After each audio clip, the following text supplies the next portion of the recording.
वो बच्चे जिन्होंने इस वीडियो पे क्लिक किया, अगर वो क्लास 11 के हैं, अगर वो मैथ स्ट्रीम से हैं, तो आप बिल्कुल भी इस वीडियो को छोड़कर मत जाना, क्योंकि इस वीडियो में आपके लिए बहुत ही ज़्यादा इंफॉर्मेशनल वीडियो है, जिसमें हम आपको डिस्कस करेंगे, जी हाँ, टॉप 10 चैप्टर्स, और उन टॉप 10 चैप्टर में से भी कौन कौन से टॉपिक्स आपको एग्जाम से पहले जरूर करके जाने हैं, वो आज की इस वीडियो में हम डिस्कस करेंगे। वो भी आपको लाइव हम बताएंगे, जी हाँ, लाइव आपको बताएंगे, दिखाएंगे। ये एक मॉडल पेपर 2024 में कैसे क्वेश्चन उस एग्जामिनर पूछ रहा है उन चैप्टर में से, उन टॉपिक में से, ठीक है। तो इन्फॉर्मेशन बहुत इंपॉर्टेंट, बहुत ज़्यादा इंपॉर्टेंट वीडियो होगी।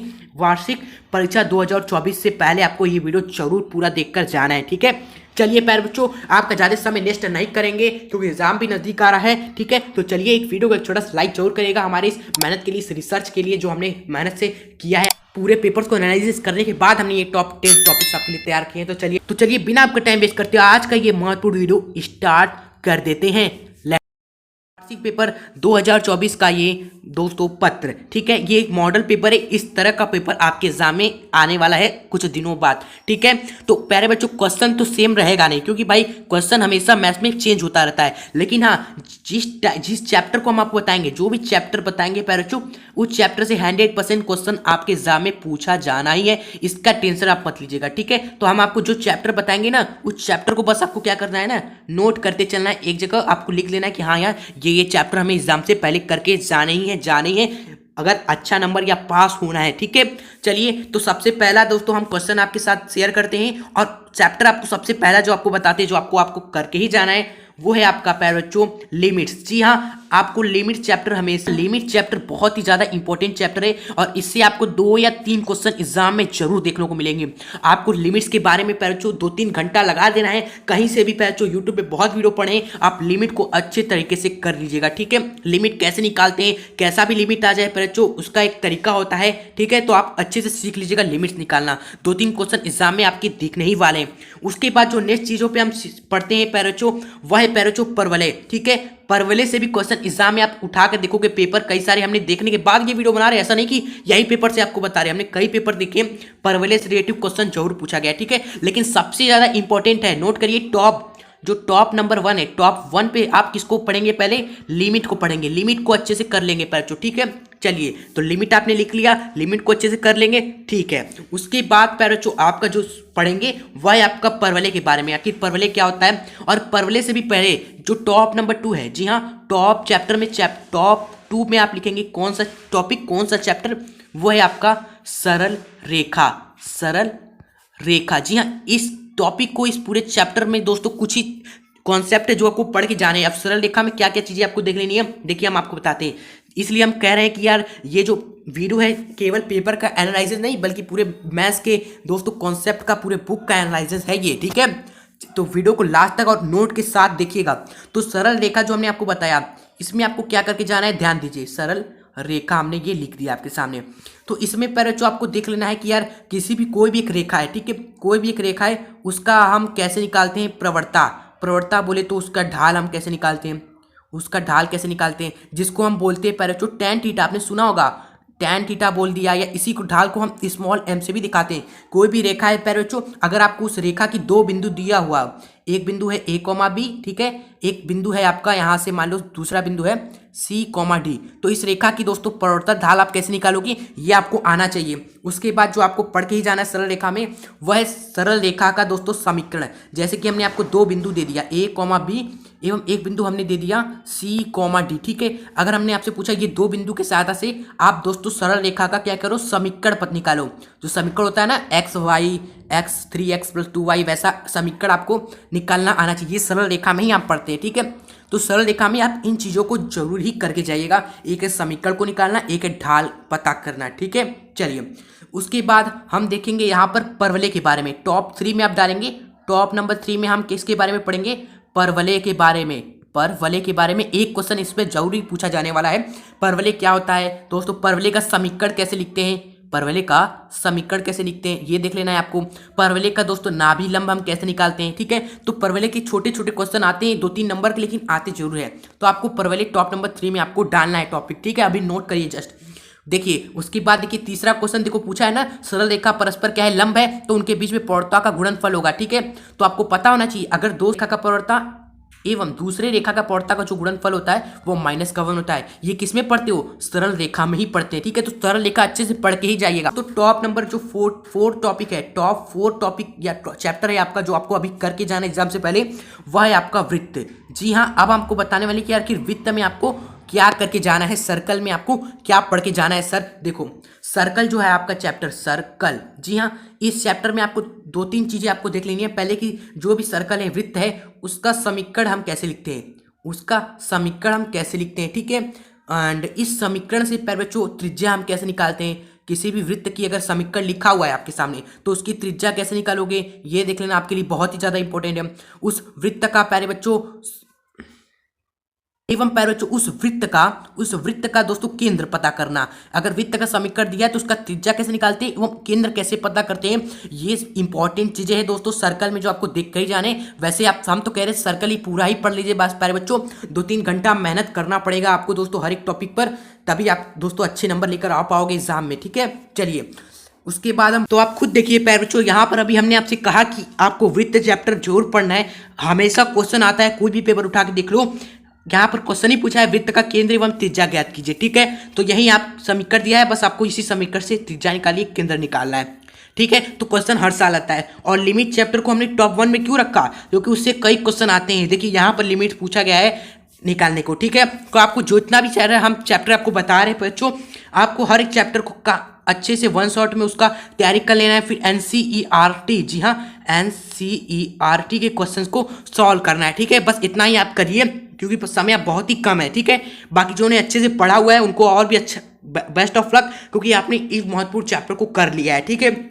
उसके बाद देखिए सरल रेखा से क्वेश्चन आया हुआ है। ये सरल रेखा है, समीकरण है, आपसे पूछा है दोस्तों कि इसका समीकरण निकालिए सरल रेखा का, जो इस बिंदु को क्या करती है, होकर जाती है, ठीक है। तो बस आप सरल रेखा चैप्टर आप जैसे ही पढ़ोगे, जो टॉप चैप्टर हमको बताया उसमें हमने आपको बताया सरल रेखा चैप्टर भी, ठीक है। उस सरल रेखा चैप्टर में जैसे ही आप पढ़ोगे तो उसके NCERT क्वेश्चन को सॉल्व करोगे तो ये क्वेश्चन आपके लिए बहुत ही आसान हो जाएगा, ठीक है।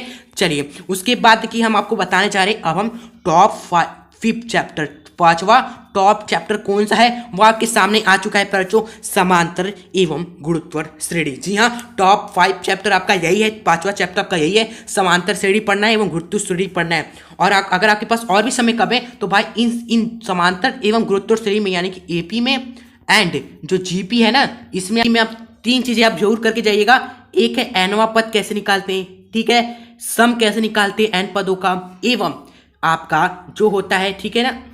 और उसके बाद कुछ इसमें प्रूविंग क्वेश्चन, यानी कि प्रूव करने वाले क्वेश्चन है कि बताइए, सिद्ध करिए कि ये 3 संख्या है AP में, सिद्ध करिए कि 3 संख्या है दोस्तों गुरुत्वाकर्षण श्रेणी में। तो कुछ प्रूविंग क्वेश्चन है जो आपको NCERT से करके जाना है, ठीक है।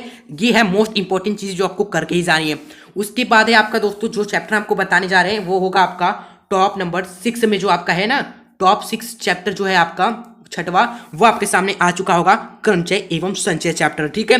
क्रमचय एवं संचय चैप्टर, इसमें अगर आपके पास और भी समय कम है सर बता दो, इसमें से भी हम क्या चीजें पढ़ें कि उसी में से एग्जाम आए। तो एग्जाम दोस्तों जनरली एग्जामिनर क्या करता है ना, पूछता है कि 1 है, 2 है, 3 है, 4 है, इन संख्याओं से दोस्तों 3 अंक की कितनी संख्याएं बनाया जा सकती है, ठीक है। पूछता है एग्जामिनर की ये जो आपका एक वर्ड है, जैसे ये क्वेश्चन देखो, ये आपका एक कोई वर्ड लिखा रहेगा, कोई भी आपका वर्ड लिखा रहेगा, पूछेगा कि इस वर्ड से, इस वर्ड में जो अक्षर है ना, इस अक्षरों को दोस्तों लेकर आप कितने दोस्तों शब्द बना सकते हो। यानी कि अगर आपका मैथ्स है, मैथ आपका सब्जेक्ट है, मान लो ये एक वर्ड है, इस वर्ड से आप कितने दोस्तों नए वर्ड, कितने दोस्तों न्यू वर्ड बना सकते हो इधर उधर वर्ड को शिफ्ट करके। तो ऐसे क्वेश्चन एग्जामिनर पूछता है, ठीक है। तो ये क्वेश्चन कैसे आप सॉल्व कर पाओगे, जब हम क्रमचय एवं संचय को अच्छे से पढ़ लोगे, ठीक है, एक 1 शॉट में। और उसके NCERT में जो क्वेश्चन है, NCERT के 2-3 एक्सरसाइज के क्वेश्चन आप सॉल्व करिएगा, इतना आपके लिए बहुत है। 2-3 एक्सरसाइज, यानी कि पहला, दूसरा एवं तीसरा एक्सरसाइज जो है ना, उसको ही आप सॉल्व करिएगा, क्योंकि समय कम है तो आपको इफेक्टिव और सही तैयारी करनी है जो एग्जाम में आता है, ठीक है। चलिए, तो टॉप 6 चैप्टर में आपको इतना ही करना है। उसके बाद जो आपका टॉप 7 चैप्टर है, टॉप 7th चैप्टर है, उसमें हमें क्या करना है सर, देखिए। तो टॉप 7 चैप्टर जो है आपका वह है ट्रिग्नोमेट्री। प्यारे बच्चों, आप चाहो तो ट्रिग्नोमेट्री को छोड़ सकते हो। अगर आप दोस्तों समय है तो आप इसको जरूर करिएगा। और इसमें दोस्तों पेशेंस बहुत ही ज़्यादा रहना चाहिए बच्चों के अंदर, और इसमें बच्चों आपको बेसिक से पढ़ना पड़ेगा, क्योंकि अगर आप बेसिक से नहीं पढ़ोगे तो आपको ट्रिग्नोमेट्री बिल्कुल ही समझ में नहीं आएगा। क्योंकि भाई ट्रिग्नोमेट्री में किसी को यही नहीं पता कि एक समकोण त्रिभुज है तो उस समकोण त्रिभुज का लंब क्या होता है, कर्ण क्या होता है, साइन थीटा कैसे निकालते हैं, कॉस थीटा कैसे निकालते हैं, tan theta sine theta upon cos theta होता है, कुछ चीज़ें यही बेसिक चीज़ें हैं। तो इसमें बहुत ही समय लगता है बच्चों, ट्रिग्नोमेट्री में बहुत ही ज़्यादा समय लगता है बच्चों, इसलिए टॉप 7th जो चैप्टर है इसको आप स्किप कर सकते हो। बस आपका लॉस कितना हो जाएगा, 10 से 15 नंबर लॉस होगा, लेकिन बच्चों अब भी आप 50 प्लस या 70 नंबर तक पहुंच सकते हो बच्चों एग्जाम में, अगर आपने अभी तक कुछ भी नहीं पढ़ा है। ठीक है, तो टॉप 7 चैप्टर क्या था हमारा, ट्रिग्नोमेट्री था। ट्रिग्नोमेट्री को अच्छे से पढ़ लेना है। ठीक है, और इसमें आपको इतने अच्छे से पढ़ना है कि आप एनसीईआरटी के क्वेश्चंस को सॉल्व कर सको, एनसीईआरटी के इस क्वेश्चन को सॉल्व कर सको। ठीक है, अगर आपने पढ़ लिया है अच्छे तरीके से, सर हमने ट्रिग्नोमेट्री कंप्लीट कर लिया है, तो भाई आपको बेस्ट ऑफ लक, आप 90 प्लस पढ़ोगे। ठीक है, उसके बाद है आपका यहाँ पर क्वेश्चंस आप खुद देखिए बच्चों। चलिए हम बढ़ते हैं टॉप 8 क्वेश्चन। टॉप 8 जो आपका चैप्टर है, टॉप नंबर 8 चैप्टर, उसमें हमें कौन सा चैप्टर है, क्या पढ़ना है उसमें, ये हम आपको बताते हैं। टॉप 8 में आपके सामने है वह है फलन। जी हाँ, आपको संबंध नहीं पढ़ना है, संबंध से क्वेश्चन आता ही नहीं है, फलन आपको पढ़ना है। और फलन में आपको क्या पढ़ना है ना, फलन में आपको क्या पढ़ना है वो आप देखिए, नोट करिए एग्जाम में। फलन में आपको 2 चीज़ें हमेशा आनी चाहिए। कोई भी फलन है, कोई भी फंक्शन है, उसका दोस्तों प्रांत कैसे निकाला जाता है, प्रांत कैसे निकालना जाता है, ये आपको आना चाहिए। उसका परिसर कैसे निकालते हैं, उस फलन का परिसर कैसे निकालना चाहिए। भाई इसी में ही अपना समय लगा दो, एनसीईआरटी क्वेश्चन सॉल्व करो, लेकिन यार प्रांत एवं परिसर निकालना सीख लो। ये हमेशा क्वेश्चन, एक क्वेश्चन जरूरी आता है पैरेटो, वो भी 3-4 नंबर का। ठीक है, चलिए जो चीज़ें फिक्स है ना उसी चीज़ों को आप करिए। ठीक है, उसके बाद हम आपको दिखाते हैं 9, और जो टॉप 9 हमको बताया ना, इससे 100% श्योर है आपके एग्जाम में एक क्वेश्चन आता है, वो भी 3-4 नंबर का फिक्स है ये टॉपिक। ठीक है, तो टॉप 9 आपका है वो है असमीका। जी हाँ, असमीका को सॉल्व करना, और इससे देखो एग्जाम में पूछा गया क्वेश्चन है, हर साल कोई भी पेपर उठा लो वार्षिक परीक्षा में ये आता है। तो आपको असमीका दिया जाता है, इसको सॉल्व करिए। तो इसको आप जरूर करके जाना एग्जाम में। ठीक है, एग्जाम में जाने से पहले। ठीक है, उसके बाद देखिए यहाँ पर वही लिमिट से क्वेश्चन पूछा गया है, जो हम अपने आपको बताया टॉप 1 चैप्टर लिमिट्स, उससे क्वेश्चन आया हुआ है, तो ये तो आसानी है। यहाँ पर भी देखो लिमिट से ही क्वेश्चन आया हुआ है, क्वेश्चन नंबर 4 लिमिट का ही दोस्तों क्वेश्चन है। ठीक है, उसके बाद बढ़ते हैं पैरचो, यहाँ पर ऑकलस का एक क्वेश्चन है। ठीक है, चलिए तो आप टेंशन बिल्कुल भी नहीं लेना है पैरचो, आपको टेंशन बिल्कुल भी नहीं लेना है। जो हम आपको चैप्टर बताएं बस उन्हीं चैप्टर को आप पैरचो अच्छे तरीके से करिए। जैसे कि देखो हमने आपको बताया ना, गुरुत्वाकर्षण श्रेणी समांतर श्रेणी में कुछ प्रूव करने वाले क्वेश्चन है एनसीईआरटी में, उसको सॉल्व करिए। देखो यहाँ पर प्रूविंग क्वेश्चन आया है ना, पूछा है ना कि दिखाइए कि ABCD गुरुत्वाकर्षण श्रेणी में, कहा हमने। फिर उसके बाद दोस्तों इसमें अथवा भी है, अथवा भी अगर आपको ये क्वेश्चन नहीं आ रहा है ना, तो आप इस क्वेश्चन को शिफ्ट हो जाओ। इसमें भी देखो क्या है, S1 S2 S3 एन प्राकृतिक संख्याओं का योग, उनके क्या होता है, वर्गों के योग एवं उनके घनों के योग है, तो हमें सिद्ध करना है। देखो ये भी प्रूविंग क्वेश्चन है, आप इसको कर सकते हो। उसके बाद चलते हैं आगे बढ़ते हैं, जो टॉप आपका टॉप 10 जो आपका टॉपिक होगा वही यही होगा, अवकलज गुणांक क्या होता है, अवकलज कैसे निकालते हैं पैर, तो ये आपको सीखना है। ठीक है, तो ये हो गया टॉप नंबर 10। और इस बस आपको यही देखना है कि किसी भी चीज़ का कोई भी फंक्शन आपको दे देगा तो उसका अवकलज गुणांक कैसे निकालते हैं, अवकलज गुणांक कैसे निकालते हैं, अवकलज गुणांक कैसे निकालते हैं। ठीक है, तो ये आपको पढ़ के जाना है टॉप 10 में, और इससे देखो क्वेश्चन कितना आया है। ठीक है, तो बहुत इंपॉर्टेंट ये टॉपिक रहेगा आपका। उसके बाद वही दोस्तों समांतर श्रेणी वाला क्वेश्चन आ गया, परवलय से क्वेश्चन आ गया। ठीक है, फिर अति परवलय से तो कभी कभी इसका भाई कभी कभी इसका चेहरा दिखता है, लेकिन अब परवलय सबसे ज़्यादा इसका चेहरा दिखता है। ठीक है, तो आप पैच जो टेंशन मत ले, क्योंकि हमेशा लिखा रहेगा आपको ऊपर हमेशा लिख देगा कि भाई 6 क्वेश्चन है, 5 ही क्वेश्चन आपको करना है। यानी कि अगर आपने आपको जो चैप्टर बताया उन चैप्टर को आपने कर लिया ना, तो पैरों ये स्टार्टिंग के जितने भी सारे 5 क्वेश्चन तो इसमें से कर ही ले जाओगे। देखो कितना क्वेश्चन है, 5 6 7 क्वेश्चन है, तो 5 क्वेश्चन आप नहीं कर सकते हो भाई। बस हमने जो अपने आपसे वीडियो में स्टार्टिंग में ही वादा किया कि अंत तक जरूर देखिएगा। हम क्लास 11th मैथ्स के टॉप 10 चैप्टर्स डिस्कस करेंगे। उस चैप्टर में भी कौन कौन सी चीज़ें हैं दोस्तों जो आपको पढ़ के जानी है, जिससे आप वार्षिक परीक्षा, जी हाँ वार्षिक परीक्षा 2024 में अच्छा स्कोर कर पाओ दोस्तों, 90+ स्कोर कर पाओ, अगर आपने दोस्तों कुछ ईमानदारी से कुछ मेहनत भी किया है पिछले महीनों में। ठीक है, चलिए बच्चों वीडियो को इतना ही रखते हैं। प्यार से बस एक छोटा सा रिक्वेस्ट है, लाइक करके जाइएगा। चैनल पे नहीं हो तो हमारे सब्सक्राइब जरूर करें, ताकि आपको ऐसे इंपॉर्टेंट वीडियोस आपको यहाँ पर मिलती रहे। और क्लास 12 के स्टूडेंट को भी जी हाँ जोड़े हमारे चैनल से, क्योंकि अब क्लास 12 के स्टूडेंट को भी अब बेहतरीन तैयारी कराना है, हम स्टार्ट करेंगे इसी चैनल पर। और इसमें भी तो जाने से पहले एक प्यारा सा कमेंट करके जाइएगा कि वीडियो आपको कैसी लगी, अच्छी लगी तो कमेंट्स पे अपनी राय जरूर बताइएगा। अब मिलेंगे आपसे नेक्स्ट वीडियो के साथ। कोई भी समस्या हो, अपनी समस्या अपने प्रॉब्लम भी आप लिख सकते हो, सर हमें इसमें दिक्कत है आप हमें बताइए, तो हम आपको जरूर इस वीडियो शेयर करेंगे। तो प्यारे बच्चों मिलेंगे नेक्स्ट वीडियो में, तब तक हंसते रहे, खुश रहे एवं आगे बढ़ते रहें। जय हिंद, जय भारत।